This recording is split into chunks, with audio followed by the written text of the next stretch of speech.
Vous êtes, mesdames et messieurs, sur NCA, la nouvelle chaîne africaine, et dans Frontal, votre rendez-vous qui vous plonge au cœur de l'actualité politique sur le continent.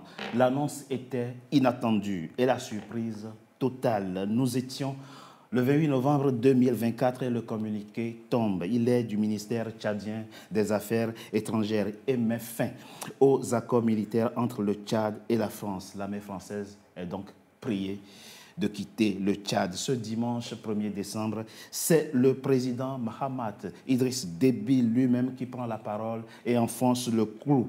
Accord complètement obsolète qui n'apporte aucune plus-value face aux défis du moment, dit-il. Mais que s'est-il donc passé? Comment comprendre cette rupture brutale? Analyse et décryptage de cette actualité tchadienne dans cette émission où j'ai le plaisir de recevoir trois invités. Sidik Abba, dois-je encore vous présenter? Vous êtes universitaire, journaliste, analyste politique, grand connaisseur êtes-vous de la géopolitique africaine, spécialiste du Sahel. On parlera justement du Sahel dans cette émission. Vous êtes chercheur associé, président du Centre international de réflexion sur le Sahel. Écrivain êtes-vous par ailleurs, auteur de plusieurs livres dont Crise interne au Conseil suprême du Niger ou Rébellion Touareg au Niger, qui a tué le rebelle Mano Dayak, ou encore Voyage au cœur de Boko Haram, tous publiés aux éditions La Matin. Merci, Sidik Abba. C'est un plaisir d'être à cette accepté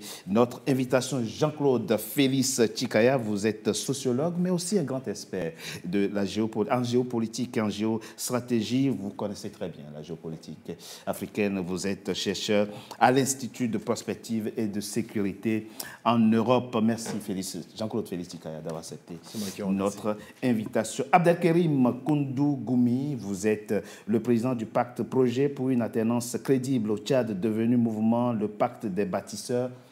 Vous êtes vous aussi un engagé politique au Tchad et c'est à juste titre que je vous invite. Merci. C'est toujours un grand plaisir de vous retrouver. Merci à vous. 2022, l'armée française est priée de quitter le Mali. 2023, l'armée française est priée de quitter le Burkina Faso. 2024, elle est priée de quitter le Niger. Et décembre 2024, elle est encore priée de quitter le Tchad. Et voici comment le président tchadien explique sa décision de voir partir de son pays l'armée française. On écoute le président tchadien. À la suite de l'annonce de la décision prise par le gouvernement de la République du Tchad concernant la rupture de l'accord de coopération militaire entre notre pays et la France. En effet, depuis plusieurs décennies, le Tchad et la France entretiennent une coopération dans plusieurs secteurs, notamment dans le domaine militaire. Cette rupture ne concerne que l'accord de coopération militaire dans sa configuration actuelle. Cet accord avait été signé à une autre époque, avec d'autres acteurs de part et d'autre, et dans un contexte tout aussi différent. Il visait à répondre aux défis communs d'une autre conjoncture nationale, régionale et internationale. Cependant, au fil du temps, cet accord est devenu obsolète, complètement obsolète. Il ne correspondait plus ni aux réalités sécuritaires, géopolitiques et stratégiques de notre temps, ni à nos attentes légitimes quant à la pleine expression de notre souveraineté. De la même manière, il ne nous apporte aucune valeur ajoutée réelle sur le terrain militaire où nous faisons face seuls à des défis variés et sérieux, notamment des attaques de dimension terroriste. Des défis sécuritaires nationaux et régionaux devant lesquels nos forces de défense et de sécurité se sont illustrées par une vaillance jamais démentie et une détermination sans commune mesure. Sidik Abba, très rapidement, les mots utilisés par le président tchadien pour expliquer sa décision sont particuliers. Accord obsolète, complètement obsolète, aucune valeur ajoutée réelle.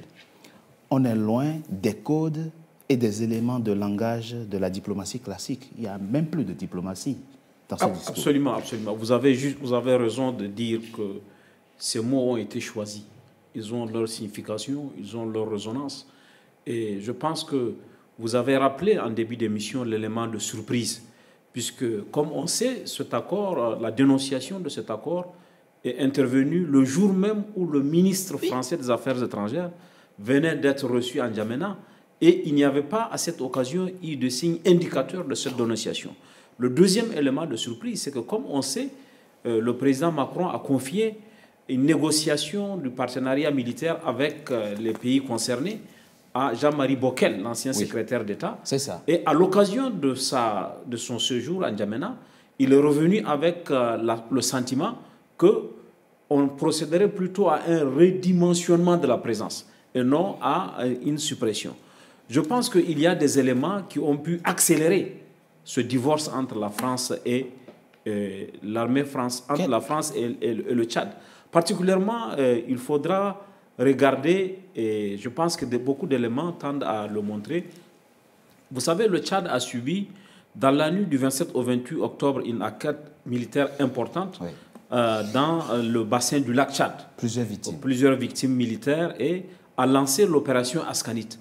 D'après les éléments que nous avons pu documenter, la France n'a pas apporté le soutien qui était attendu à l'armée tchadienne. Quand il parle d'absence de valeur ajoutée, c'est que vous savez, dans le reste du Sahel, souvent quand les armées nationales sollicitent l'armée française, ils demandent du temps pour référer à Paris. Et le temps qu'on réfère à Paris, l'attaque a déjà eu lieu. Et après, ce qui était attendu n'arrive pas en termes de dimension, en termes de soutien stratégique.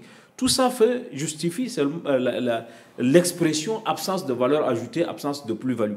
Donc quand vous mettez cela ensemble, on arrive à ce divorce entre la France et le Tchad qui est une surprise et qui est un revers important pour la présence militaire française, parce que le Tchad était le dernier allié sahélien presque de l'armée française, puisque lorsque l'armée française, vous l'avez rappelé, a été chassée du Niger en août 2023, c'est au Tchad qu'elle s'est repliée. Oui. Une bonne partie du matériel a été ramenée au Tchad, une partie des effectifs a été rapatriée en France, mais c'est au Tchad qu'elle s'est repliée, avec l'espoir que le Tchad resterait pour longtemps encore le dernier allié, mais on est arrivé à cette situation, et je pense que la France doit s'interroger, puisque vous-même vous avez rappelé quand même une dénonciation successive, Mali, Burkina, Niger, aujourd'hui Tchad. Donc, il y a un problème, à mon avis. Il y a un problème. Justement, Jean-Claude Félix Tchikaya, on a de grands spécialistes en France, qu'ils soient militaires ou civils, des analystes politiques, des géopolitologues. Ils n'ont pas vu venir. À chaque fois, on est surpris. Qu'est-ce qui se passe? Mais, ce qui se passe, moi, je n'ai pas été tant surpris que cela, parce que cela bruisse depuis des décennies. C'est-à-dire que le timing surprend. Oui. Mais le fond d'écran du continent africain dans ses rapports avec la France, mais aussi les autres puissances géopolitiques, demande le changement de paradigme, pas un changement paradigmatique, sémantique, comme en France certains ont cru qu'il fallait donc effectuer, c'est pour reprendre les mots que l'on peut dire, nous, ici ou là, sans changer le fond de leurs actions et le fond de leur théorie dans leur rapport en termes de représentation qu'ils ont de l'Africain, des Africaines et de l'Afrique. Donc, c'est pour cela qu'à chaque fois, il y a un temps de retard, qui là est signifié et souligné par M. Déby. Comme vient de dire monsieur, comme ça a été rappelé, le temps de décision qui est pris démontre que la présence française, mais ça tout le monde, c'est un secret de polichinelle, l'armée française qui est la partie avancée géostratégique et géopolitique, qui ne veut pas lâcher, entre guillemets, ce qu'il y avait l'outrecuidance d'appeler un précaré. Un précaré, oui. Donc, le fait que ça soit l'armée, mais il dit bien tout au long de son discours, comme ce qu'a pu dire monsieur le président du Sénégal, mais tous les présidents africains, et notamment francophones, et toutes les oppositions africaines, et toutes les sociétés africaines, civiles, que j'appelle la géopolitique des peuples, qui demandent, mais pas seulement maintenant, mais aujourd'hui avec de plus en plus de bruit, ce que leurs parents demandaient déjà, leurs arrière-grands-parents demandaient déjà, c'est un changement de paradigme, mais sur le plan théorique. Donc chaque pays, chaque État, chaque opposition vont faire leurs propositions de nouveaux rapports avec la France, la Grande-Bretagne et autres, pour se servir vraiment de la géopolitique et de la géostratégie pour rentrer dans le concert des nations autrement. Donc rentrer dans un 21e siècle. Et la France, malheureusement, n'a pas voulu comprendre. Où ils feignent, ils ont compris. Sauf que comme ces représentations sur l'Africa, d'Alger au Cap, en passant par Abidjan ou N'Djamena, ça n'a pas changé, ça n'a pas évolué. Ça n'a pas assez changé. Ça n'a pas assez changé. Même la société civile française, même les médias, on voit bien que dans les commentaires, ils sont étonnés. Moi, je suis plutôt étonné qu'ils le soient. Ça veut dire qu'ils n'ont pas vraiment effectué le travail intellectuel, multidimensionnel, que ce soit sur le plan philosophique, sur le plan économique. Parce qu'il va y avoir aussi la dénonciation de plusieurs accords économiques. Et tous les accords... Vous pensez ? Mais bien sûr, parce que ce n'est pas seulement sur le plan militaire que la France et l'Afrique se doivent de changer de manière réciproque les rapports pour rentrer véritablement dans un 21e siècle qui se déleste de ce qui a, de manière terrible.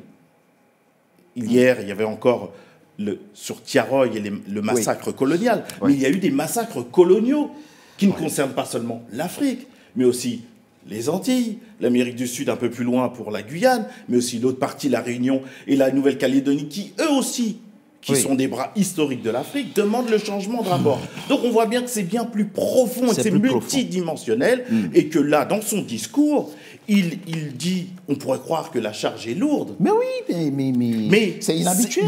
Mais il parle au nom. Il parle au nom de plusieurs aïeux, pas seulement de son père, on connaît le type de régime, mais tous les types de régimes vont avoir ce discours, tous les types d'opposition, mais aussi les sociétés civiles. On est à un moment que la France n'a pas compris, mais que l'Afrique ne reviendra pas sur le pas qu'elle est en train d'effectuer. Donc, même ceux qui sont contre le président Déby, qui sont dans l'opposition, les oppositions auront peu ou prou la même demande, avec les mêmes convictions.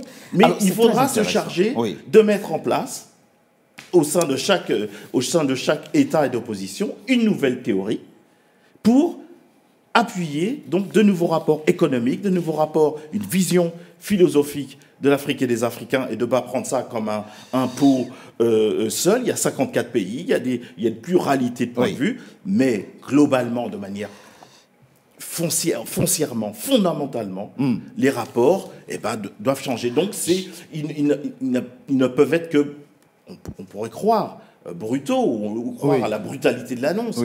Mais ça vous surprend pas. Mais l'histoire de l'Afrique et de la France, les Africains ont tout tenté de le dire sur tous les tons. C'est très intéressant ce que vous dites, parce qu'au fond, vous êtes en train de nous expliquer, on va l'approfondir, que la France n'a pas réussi à faire l'aggiornamento de son logiciel géopolitique et géostratégique sur le continent. Abdelkarim Koundougouny, vous êtes tchadien, je l'ai dit, engagé politique, êtes-vous au Tchad.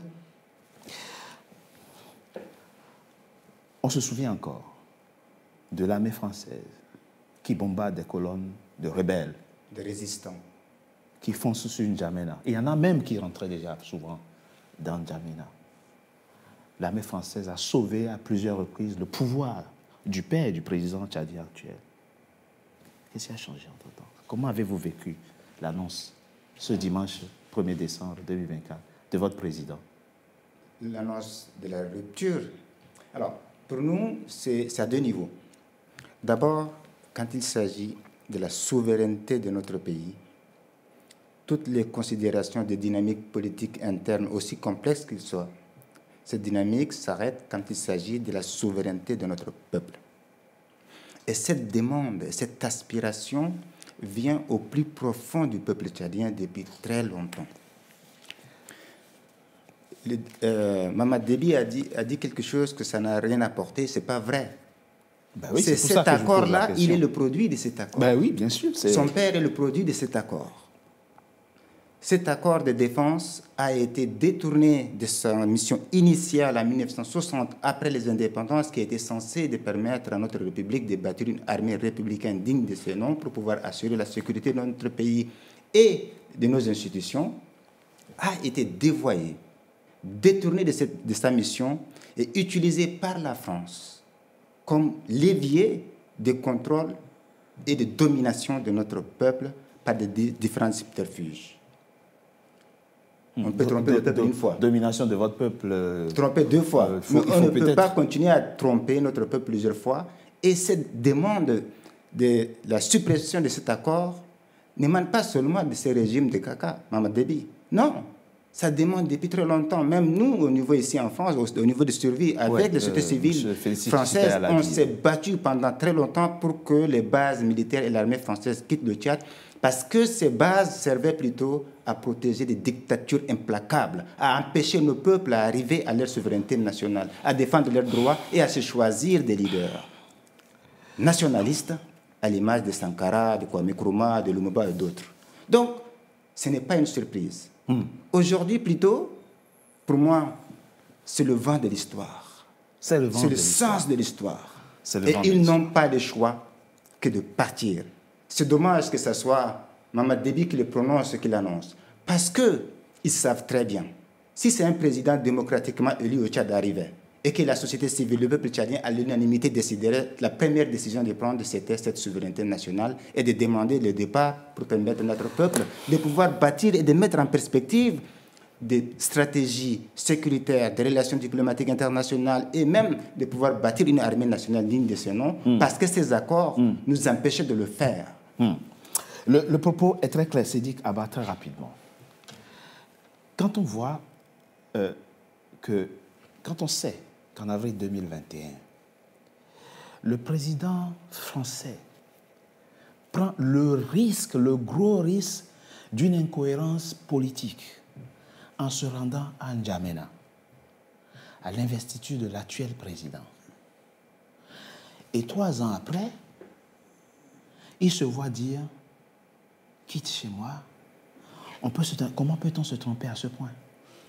Vous avez absolument raison de rappeler les incohérences de la politique française en Afrique, le double standard que la France a pu appliquer en expliquant que le coup d'État, puisqu'il s'agit d'un mode d'accession au pouvoir qui n'était pas constitutionnel au Tchad, en disant non, au Tchad, ce n'est pas un coup d'État, c'est un demi-coup d'État ou c'est quelque chose dont on peut s'accommoder, en sacrifiant la légalité sur le terrain de la stabilité, qu'on a besoin de la stabilité du Tchad pour lutter contre le terrorisme, en faisant cette incohérence et en accompagnant, puisque vous savez, au-delà même de la présence de Macron en avril 2021 comme seul chef d'État occidental, par la suite aussi, la France a accompagné la consolidation de l'installation du président Déby, puisque Macron avait dit publiquement qu'il avait eu la promesse que le président Déby mettrait en place une transition et ne se présenterait pas au terme de cette élection. Ensuite, la France a dit, bon, puisque c'est comme ça, on accepte qu'il se présente. Ensuite, a dit, on accepte qu'il gagne dans les conditions où ça s'est passé. Et du coup, aujourd'hui, la France se retrouve à payer le prix de sa propre incohérence. Vous ne pouvez pas dire que le coup d'État au Gabon est bon, le coup d'État en Guinée est bon, celui au Niger, au Mali n'est pas bon, etc. Donc, toutes ces incohérences-là de la France, aujourd'hui, elle les paye. Et je crois que, comme a dit Jean-Claude Chikaya, le problème de la France avec l'Afrique, c'est que d'abord, la France n'a pas compris que l'Afrique a changé. Elle était restée dans sa posture de précaré, de terrain conquis où elle pouvait dire non, vous n'avez pas le droit d'acheter. Je ne dis pas ça pour caricaturer, c'est parce que c'est vrai. Vous n'avez pas le droit, elle dit à tel chef d'État, vous n'avez pas le droit d'acheter des armes à la Russie. Elle dit à tel chef d'État, vous n'avez pas le droit d'avoir des relations économiques. Et bon, elle n'a pas compris que cela ne peut plus continuer. Qu'il y a une jeunesse 2.0, qu'il y a une élite aujourd'hui, il y a une diaspora, il y a une société civile qui ne peut pas accepter ça. Donc comme la France n'a pas changé alors que l'Afrique a changé, finalement, elle ne peut que rater le virage. Elle a complètement raté le virage de ce changement, de cette évolution de l'Afrique. Et aujourd'hui, elle se retrouve avec cette succession de surprises aujourd'hui. Je pense que si elle ne le fait pas, quoi que vous avez appelé son agéramonto aussi, elle ne fait pas son introspection pour voir qu'est-ce qui explique cette succession de déceptions, d'autres surprises pourraient venir. Jean-Claude Félix Tchikaya, on l'a dit, le Tchad était le dernier État du Sahel où il y avait la présence des militaires français. Ce n'est pas terrible pour la politique française de partir comme ça du Sahel, c'est fini. Après 10 ans, on se souvient de l'opération Barkhane, enfin Serval, plus Barkhane. Quand vous avez passé plus de 10 ans à marquer votre présence militaire dans une région et qu'on vous demande comme ça de partir, comment on vit ça du côté de Paris? Ça frôle l'incompétence volontaire, enfin, intellectuelle. Le but de l'émission, ce n'est pas de... Non, c'est pas pour charger... Oui, c'est pas pour charger le propos. C'est qu'en face, l'Afrique, la représentation que la France avait des Africains et de l'Afrique, c'est que l'Africain ne pouvait pas regarder le Français les yeux dans les yeux pour dire qu'il est d'accord ou pas d'accord. Et bien là, ça lui est sommé. Ça lui était déjà sommé par nos parents, par nos grands-parents, et ainsi de suite. Et on voit bien, Tiaroy, on envoie le ministre des Affaires étrangères, le président de la République, envoie une lettre, mais ne se rend pas au Sénégal, alors qu'il y a des nouvelles autorités. Quand la France, je fais un pas de côté, après la Deuxième Guerre mondiale, veut nouer une amitié avec l'Allemagne, ils se sont affrontés 3 fois et ont créé des guerres mondiales. Ils font des voyages à Berlin et à Paris. Et il y a vraiment, pas seulement les mains qui se serrent de manière historique pour la photo, mais tous les accords changent. Et notamment, l'Allemagne continue à payer au niveau du préjudice. Bien sûr. Colonisation de la France, aucun procès. L'esclavage, aucun procès. France-Afrique, aucun procès. On peut annoncer ici que les nouvelles générations, non seulement ne vont pas dire seulement un changement théorique et de paradigme, mais colonisation, un procès. Pendant qu'il y avait Nuremberg, il n'y a pas eu en 1960 et 62 de procès. Il faut savoir qu'il faut mettre les pieds dans le plat. On ne peut pas être une république et avoir des colonies. On ne peut pas être démocratique et avoir des colonies. Donc, tous, aujourd'hui, vous comme pensez hier... que les États africains francophones étaient restés des colonies? En tout cas, dans leur imaginaire. Non, pendant la colonisation. D'accord. La France, la 4e République, par exemple. Oui. Mon grand-père et autres, qui a cofondé le RDA, rappelaient cela à la France. Vous ne pouvez pas vous dire République et démocratie si vous gardez donc des colonies. Mon grand-père était vice-président de l'AEF, notamment aussi du Tchad.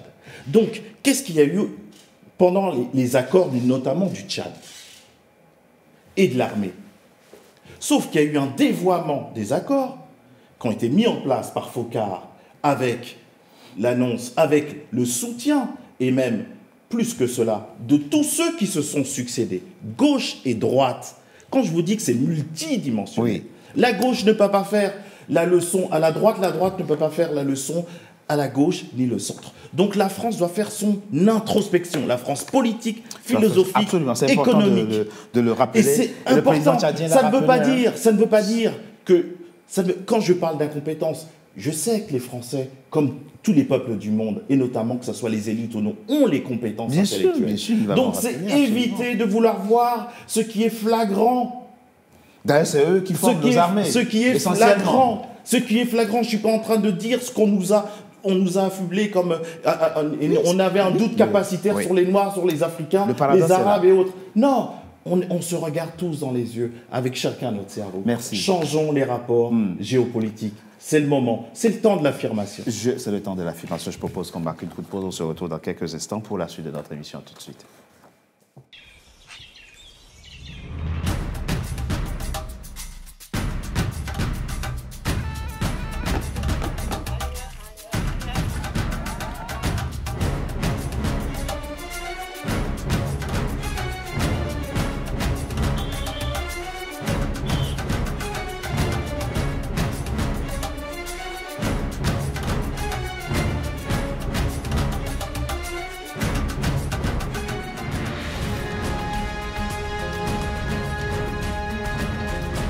NCA, la nouvelle chaîne africaine.